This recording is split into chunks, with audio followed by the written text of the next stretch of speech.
Assalamualaikum warahmatullahi wabarakatuh.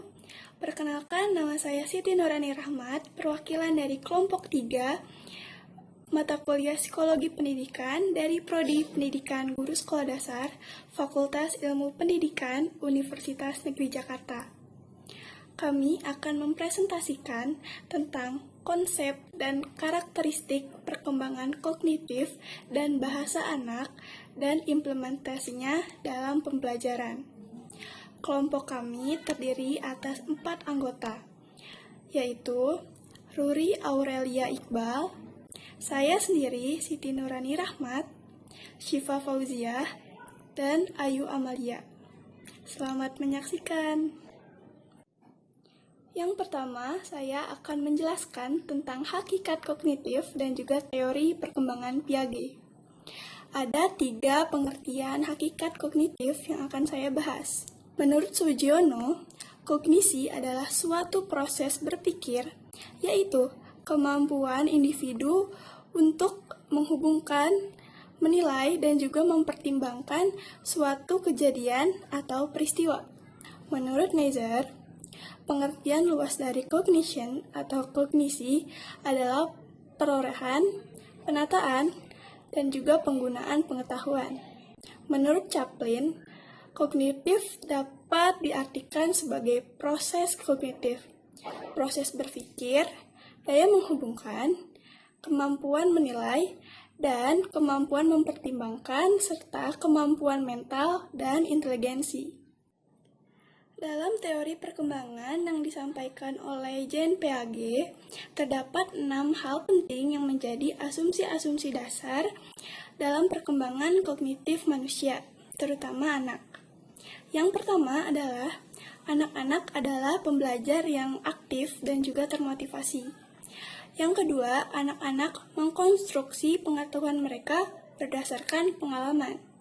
Yang ketiga, anak-anak belajar melalui 2 proses yang saling melengkapi, yaitu asimilasi dan juga akomodasi. Yang keempat, interaksi anak dengan lingkungan fisik dan lingkungan sosial adalah faktor yang sangat penting bagi perkembangan kognitif anak. Lalu yang kelima adalah proses ekuilibrasi mendorong kemajuan ke arah kemampuan berpikir yang semakin kompleks. Dan yang keenam adalah sebagai salah satu akibat dari perubahan kematangan otak anak-anak berpikir dengan cara-cara yang secara kualitatif berbeda pada usia-usia yang berbeda. Piaget juga membagi 4 tingkat perkembangan kognitif manusia. Yang pertama adalah periode sensori motor, yaitu periode yang terjadi ketika anak baru lahir hingga anak berusia 2 tahun. Periode ini adalah tahap yang menandai perkembangan kemampuan dan juga pemahaman spasial penting dalam 6 subtahapan. Tahapan yang pertama adalah skema refleks. Yang kedua adalah fase reaksi sirkuler primer. Yang ketiga adalah fase reaksi sirkuler sekunder. Yang keempat adalah koordinasi skema yang kedua. Yang kelima adalah reaksi sirkuler tersier. Dan yang keenam adalah penggunaan cara-cara baru melalui kombinasi mental. Dan yang kedua adalah periode praoperasional, yaitu periode yang terjadi ketika anak berusia 2 tahun hingga anak berusia 7 tahun. Pada periode ini mulai tumbuhnya fungsi yang berkembang, yaitu fungsi semiotik. Fungsi semiotik adalah kemampuan untuk menjadikan sebuah benda merepresentasikan benda lain. Yang ketiga yaitu periode operasional konkret. Pada periode ini, anak dipersiapkan untuk menghadapi puncak perkembangan kognisi yaitu operasi. Operasi yang dikembangkan anak ada 3 macam, antara lain negasi atau hubungan timbal balik dan identitas. Keempat, periode operasional formal. Pada periode ini, remaja menggunakan hasil operasional konkret dan sudah mampu membuat hipotesis tentang berbagai hubungan logis yang ada. Selanjutnya, hakikat bahasa dan teori perkembangan bahasa Lev-Vygotsky. Hakikat bahasa. Bahasa merupakan salah satu unsur dari sebuah kebudayaan bisa dilihat di setiap daerah di Indonesia, yang hampir setiap daerah memiliki bahasanya tersendiri dan menjadikan sebuah ciri khas dari daerah tersebut. Fenomena dan pengertian bahasa menunjukkan bahwa bahasa berhubungan erat dengan proses berpikir manusia. Kemampuan kognisi mempengaruhi kemampuan dasar berbahasa yang dimiliki. Namun, pada awal mulanya terjadi satu tahap perkembangan bahasa adalah sebelum adanya pikiran dan adanya perkembangan pikiran sebelum adanya perkembangan bahasa. Selanjutnya, teori perkembangan bahasa Lev Vygotsky.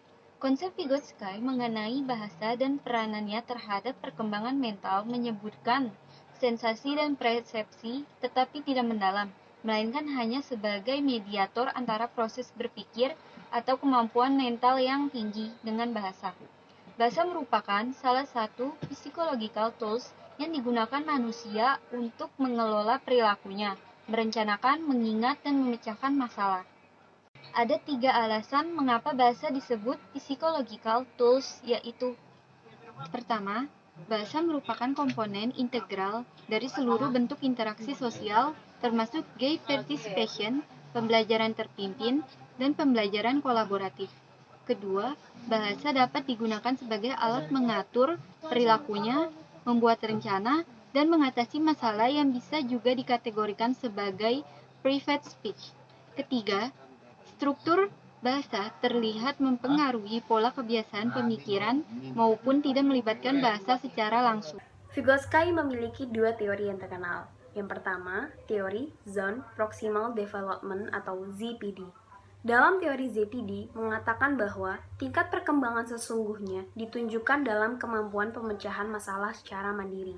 Sedangkan tingkat kemampuan perkembangan potensial ditunjukkan dalam kemampuan pemecahan masalah di bawah bimbingan orang dewasa atau teman sebayanya yang lebih mampu. Teori yang kedua adalah teori scaffolding.